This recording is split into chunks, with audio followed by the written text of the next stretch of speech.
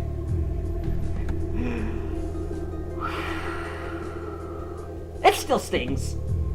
Ow! Now what do I do? My brilliant surprise attack was met with complete indifference, and now I think it's too late to run as the creature is gearing itself up for a charge. Sorry. Its front legs digging into the ground. This might have been a mistake. No shit. I tried to turn tail and begin running, but the beast kicks off the ground and straight towards me. There's nothing else I can do. I brace myself as best as I can for the inevitable bone-shattering impact.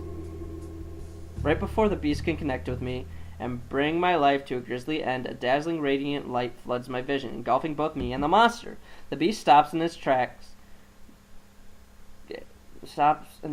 a guttural cry escaping it before it vaporizes before my eyes.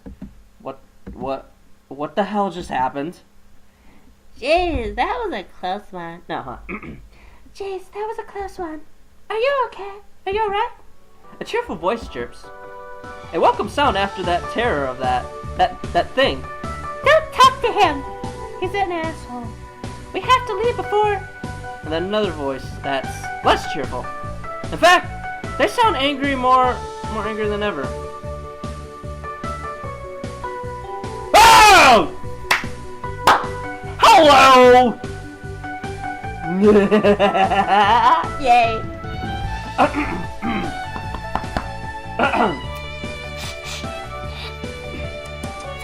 Well, hello. The light soon fade, revealing my saviors. Two big, boob-breasted women. One with pink, one with brown hair. Though, this is definitely the last thing I was expecting. Two girls, roughly my age, stand before me. I blinked several times, scrub my eyes, hoping things might actually make a little more sense. This can't be real. And I'm having more trouble believing these girls are actually standing before me than I did the monster. Wielding weapons and costumes taken straight out of a fantasy book, it's all a bit too much for my brain to attempt to process. What? What the heck was that? A shadow! The more cheerful of the two simply says that to me, her stance relaxing some. Huh? What was that supposed to... Is that supposed to explain everything? The guy saw my feet were my own shadow stretches, but the girls burst into a giggle. Not your own shadow, silly! That thing we just took care of, which you're welcome for, by the way, is what we call shadow. The physical manifestation of all the hatred and negative emotions that might lurk in one's heart. Normally they're not so aggressive during the day, though. It was really out for you. Did you have its chocolate? I think he had its chocolate. Sister, I think he had its chocolate. We're usually pretty good at nabbing them before they get to you, but this one completely took us by surprise. I'm happy we got here in time. You're not hurt, are you? No, I'm fine, but... As if things weren't bad enough. As if things weren't bad enough. No, I have to give her... If things weren't bad enough that we had to reveal ourselves to him, now you're just casually blabbing away things that no normal person should have a right to know. Have you lost your minds? I'm cut short by the more aggressive looking of the pair, whose expression had grown darker and darker, and the cheerful one had spoken. Looking like she's unable to take it anymore, she explodes, causing both of us to jump. But he looks so confused! And now that he's seen one of the shadows firsthand, don't you think it's a little too late for us to quietly slip back into the shadows? Her eyes narrow in a frightened glare. It's clear she isn't happy. But I don't think she has anything to counter that. See? You worry too much. We'll only tell him what he needs to know. Nothing more, nothing less. The upbeat girl brings her attention back to me, a sparkle in her eye. So, Kenta, where were we? Where were we? We were... Wait. How do you know my name? Huh? Oh! Whoops! She put a hand to her mouth as if trying to take back the words. The questions continue to pile up. Still haven't gotten any answers. You idiot! Whap! The serious one raps her fist against the other's head, who sticks her tongue out. The sort of tee-hee my bad kind of way. So you guys know me. I've never seen them in my life. And given how they look, I definitely think I would have remembered them. Well, we don't know you personally, but we've been watching over you for a while now. We're stalkers. You've become quite the point of interest recently, you know? Me? What the heck did I ever do to get so much attention? As far as I know, I'm just an average student who lives an average life, doing average things. Though, after this, I guess I really can't call my life average anymore. Can't really go into detail, because, you know, top secret and all, but let's just say it's not in our best interest for you to fall in the wrong hands. You wouldn't believe how much effort we've been putting into keeping you safe, you know. Actually, I'm kind of relieved to finally get to meet, so you can finally appreciate all of hard work. Be grateful, you bastard. She beams at me, leaning in to perhaps a little bit too close. She's throwing so much at me, I can't hardly think straight. Just who the heck are you guys? She falls deep into thought, her nose scrunching up. I guess she's choosing her words carefully as to avoid another brutal assault from her partner. Think of us as your guardian angels, okay? Saying that, she gives her bow a flourish and shatters between her fingers. Moments later, the shattered pieces of the bow begin to gather behind her, the shards fusing back together rapidly until they form a pair of wings on her back. What? Wings were not strictly attached to her, at least it seemed function as they sway in the breeze, giving glimmer of light then. Wait, are you literally angels? Wait, okay. Let me get this straight. Start from the beginning. That thing that attacked me, that monster you call those shadows. Yep! And these shadows supposedly have been hunting me for a while now. Because apparently if they catch me, it'll be bad. For unspecified reasons. Yep! Really bad. And you guys, whoever you are, have been combating them from the shadows to keep me safe from harm. She nods enthusiastically. Okay, good. It looks like I have been just about got a grip on what this whole thing is, even if it was a little sparse on details. Knowing all this, it brings me to a conclusion that I really have no choice to believe them. I mean, these girls kind of have lost it, but if there are half wings on them, I have to believe them. Crazy as this all sounds, I really can't deny the evidence before me. That monster was definitely real. I mean, my fist still fucking hurts. And I have no reason to doubt these girls who destroyed that thing right before my eyes. Okay, so what happens now? Well, now that shadow has gotten more aggressive, I really don't think we can go back to our old job of watching you from afar. We were lucky to just barely catch that thing just now, after all. Somehow I don't like the sound of that, or what it might imply. At all. So we'll be parting ways for now, but expect us to be keeping an extremely close eye on you from now on. Bye-bye for now! I didn't even get their name. She gives me a wink and waves before taking off in the other direction.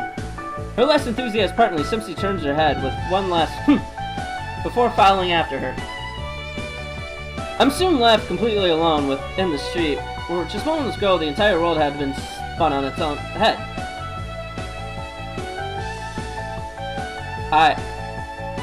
Did all that just happen? Oh, jeez.